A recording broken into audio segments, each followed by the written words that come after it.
عارف لابک. سلام، خوش اومدید به یه ویدیو دیگه. خیلی مخلصیم. امروز اومدم براتون یه گاتا بزنم. چه گاتایی؟ گاتای گردویی، اونم از نوع ارمنیش. بریم با ما همراه باشید.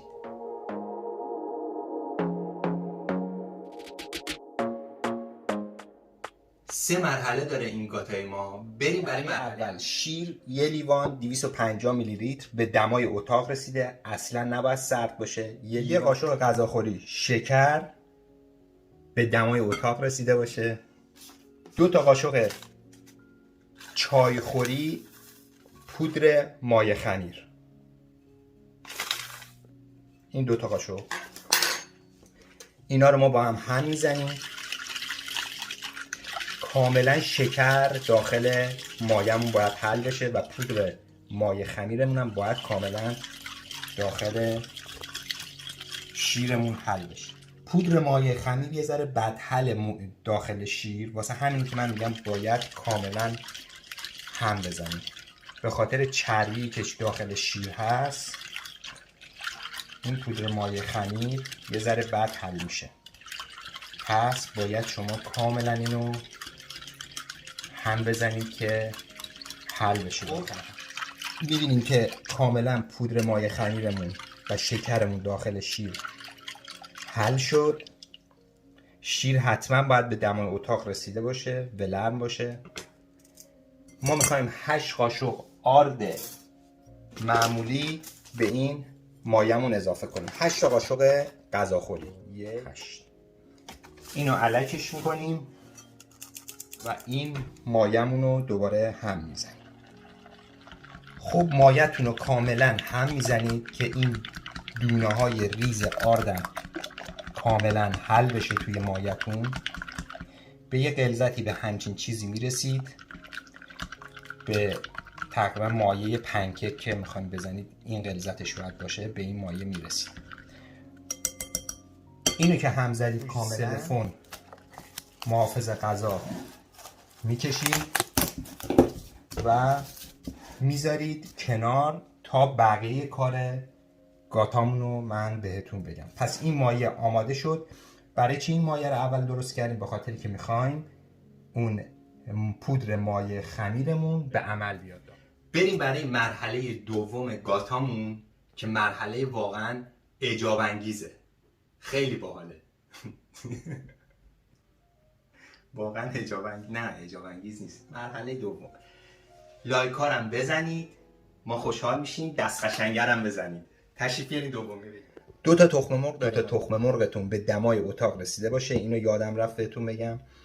2 تا تخم مرغ داریم ما، یکیش کامل، چه زردهایی هم داره ماشاءاللهش باشه، و یه دونش فقط سفیده.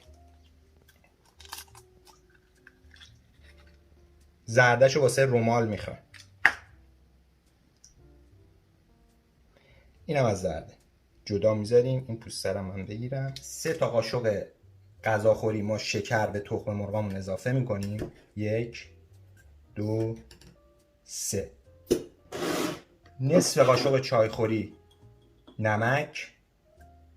1.5 وانیل داریم ما، اسانس وانیل یا خود وانیل. 1. خب در اینجا ما 1.5 تخم مرغ داریم، زردش رو جدا کردیم برای کار رومالمون. نصف قاشق چایخوری نمک و 3 تا قاشق غذاخوری شکر و 1.5 وانیل. اینا رو ما کاملا با هم میزنیم.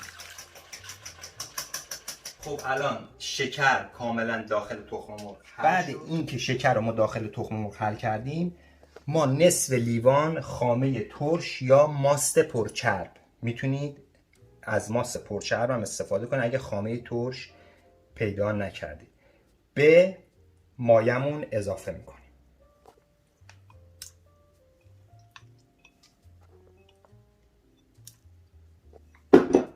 و اینو دوباره شروع میکنیم هم زدن.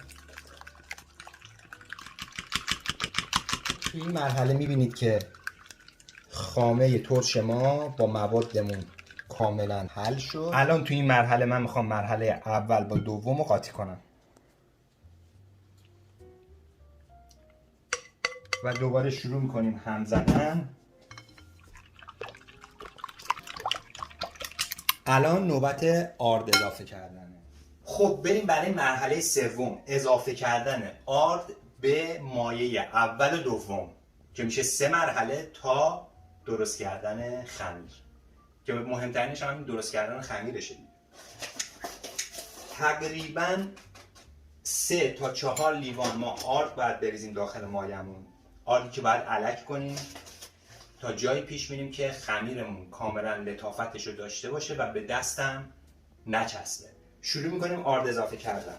لیوان اول. خب این لیوان اول الک میکنیم داخل مایه‌مون، شروع میکنیم هم زدن.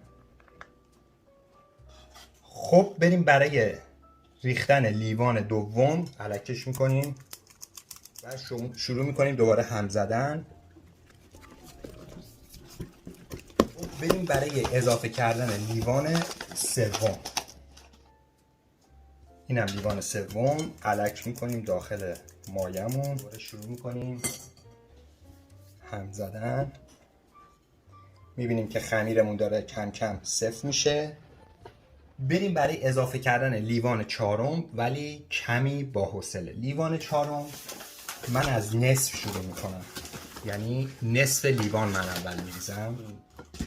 نصف لیوانمون تقریبا الک میکنیم و اینجا دیگه با دست باید برید تو کارش، دیگه اینا جواب نمیده. برو واسه خودت. خب این بافت خمیرمون به این صورت شد. آردی که ما زدیم در کل شد 3.5 لیوان تو مرحله سوم.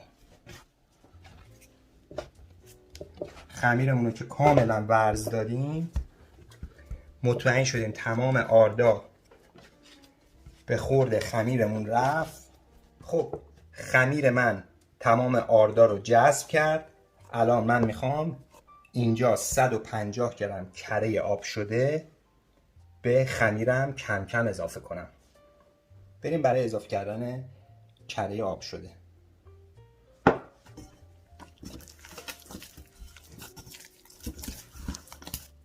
کره رو ریختم، جذب خمیرم شد. شروع میکنم دوباره کره‌مو اضافه کردن به خمیر و شروع میکنم ورز دادن.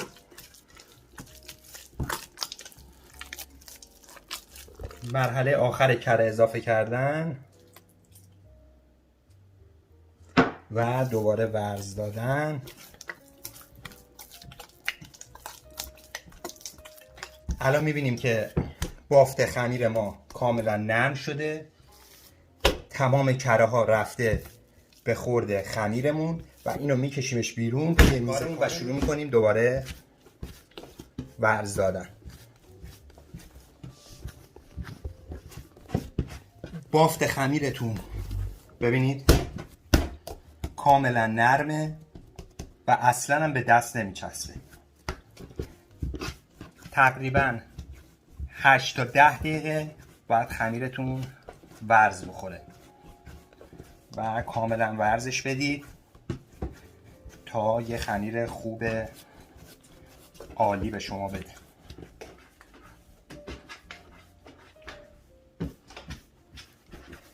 خب 8 دقیقه تا 10 دقیقه من خمیرم رو ورز دادم. میبینید که روی خمیرم کاملا صاف شد. اگر شما کره رو آخرین مرحله اضافه کنید روی خمیرتون صافتر میشه. خمیرمون رو زیرش رو میبندیم، بخچش میکنیم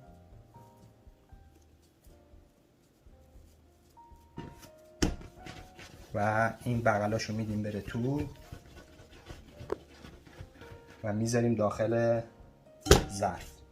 1.5 تا 2 ساعت بذارید بمونه داخل ظرف. با محافظ غذا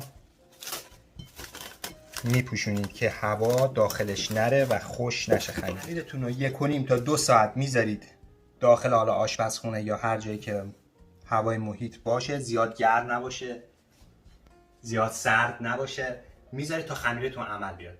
بعد میریم برای باز کردن خمیرتون. بریم بذاریمش همینجا دیگه. کاری نداریم، با ما همراه باشید. بریم برای درست کردن مواد داخل گاتامون که اصطلاحاً بهش خوریزم میگن، که خیلی هم راحته. یه لیوان ما اینجا گردوی آسیاب شده داریم، یه لیوان پودر خاک قند و کره آب شده 100 گرم، البته به دمای اتاق رسیده، یعنی در حال آب شدن، و یه قاشق چایخوری وانیل.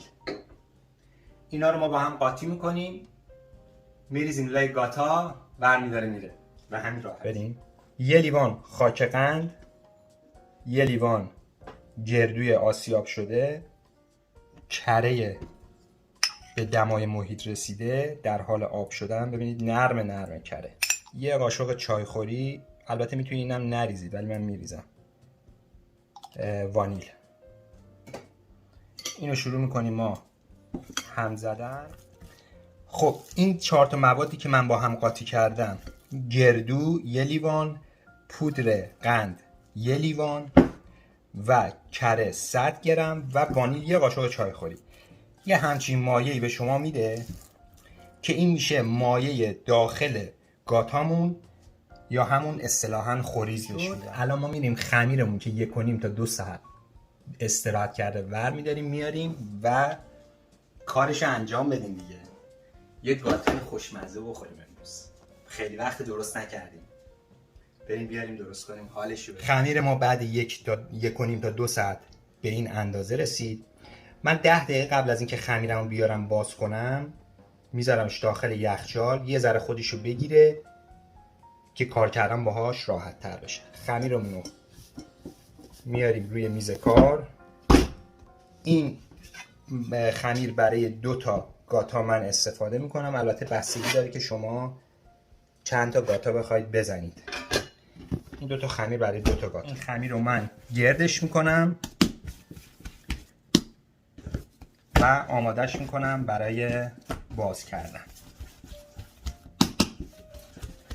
این 1، این 2، البته این یه ذره توپل‌تر شده ولی اب نداره.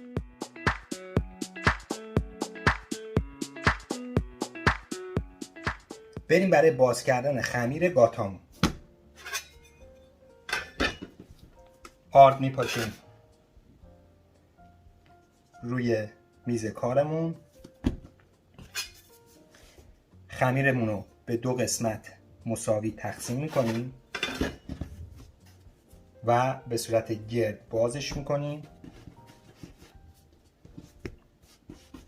و شروع میکنیم به باز کردن خمیرمون با وردنه. خمیر رو برمیگردونیم، حدالمقدور سعی میکنیم گرد درش بیاریم خمیرمون. اینجا وقتی میبینید خمیرتون میچسبه به وردنه، یه ذره آرد میپاچید روی خمیرتون ماساژ میدید که به وردنه نچسبه. این از خمیر زیری روی کاغذ روغنی فر و شروع میکنم اینو میذارم اینجا بمونه. شروع میکنم روی خمیرم هم باز کردن. آرد میپاچین روش، لبهاشو میگیرید میکشید که حالت گردی خودش رو حفظ کنه.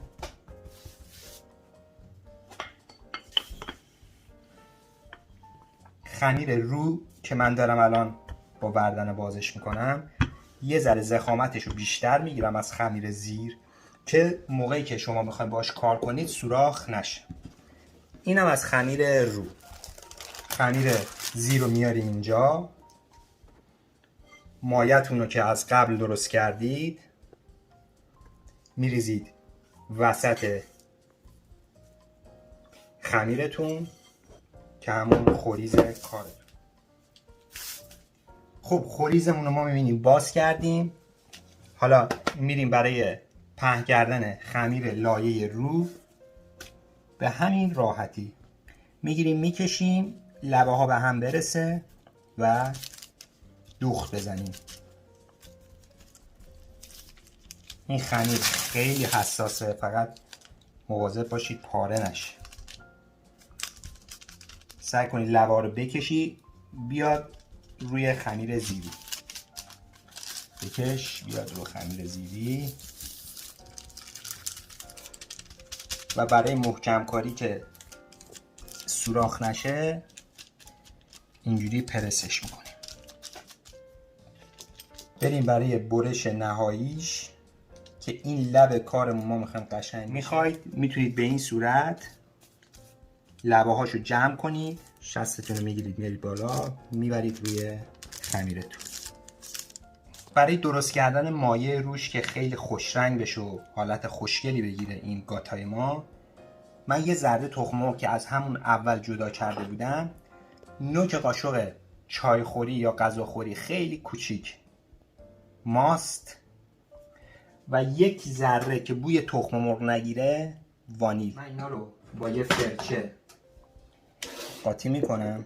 بریم برای مالیدن زرده تخم مرغ و یه ذره ماست و وانیل روی گاتامون. خیلی یواش و آروم میزنیم که سعی کنید نچکه روی کارتون که بره اون لامه ها زیاد خوب نیست و بوی خوبی نداره. یه ذره با نوک چنگال ادواریش میکنیم که خوشگل بشه روی نونمون، ولی سوراخ سعی کنید سوراخش نکنید با چنگال دیگه.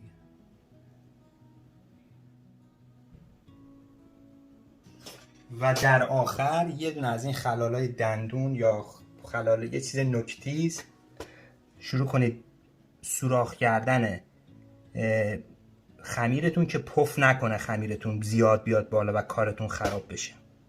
فقط لایه رویی خیلی ظریف و کوچیک. خب بریم برای گذاشتن گاتامون داخل فرن 180 درجه سانتیگراد 25 تا 30 دقیقه. برای اینکه من گاتامو انتقال بدم داخل فرن به یه همچین تخته های نرم آشپزی احتیاج دارم. اینو گاتا رو میکشم میاد روی این تخته با این کاغذش. این هم از گذاشتن گاتام.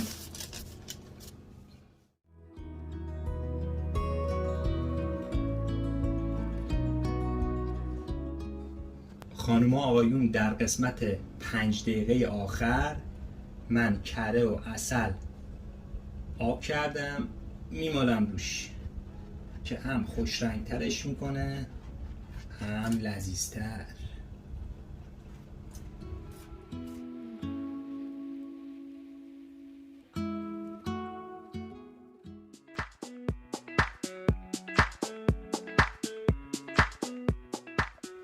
خب بریم برای باز کردن خمیر گاتا.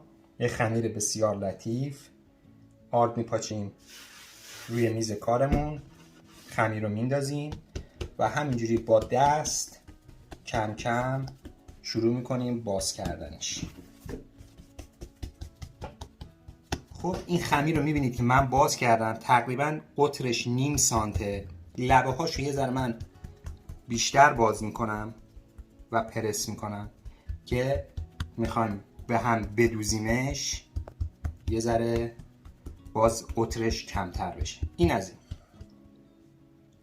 حالا این خوریزی که ما از قبل آماده کردیم میریزیم لای خمیرمون، یعنی روی خمیرمون ببخشید، و اینو یه ذره پهنش میکنیم.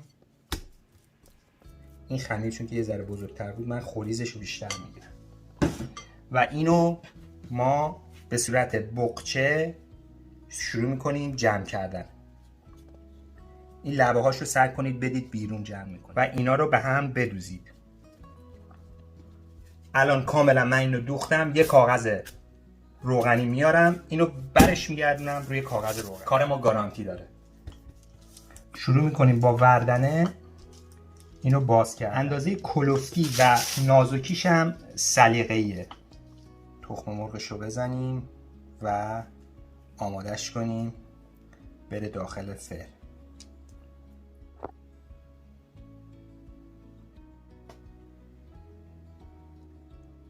با نوک یه چیز شیء تیز، سوزن یا حالا خلال دندون، یه سوراخ‌هایی میزنیم روی خمیر گاتامون که پف نکنه و کارمون خراب بشه.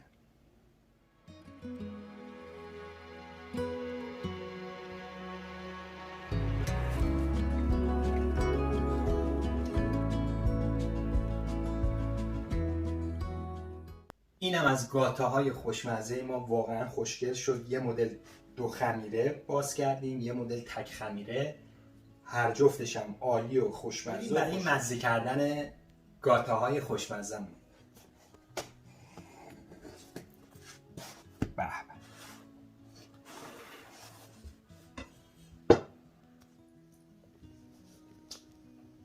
این مدلش هم برش بزنیم ببینیم چه کار کردیم. به به، نگاه کن. این بیشتر مدل پفکیشه، این مدل تختش. 2 خمیره تک خمیره. خب بریم برای مزه کردن این گاتاهای خوشمزه. واقعا نگاه کن، شهر گاتا شد اینجا، شهر گاتا. ایروان آوردم تو خونم.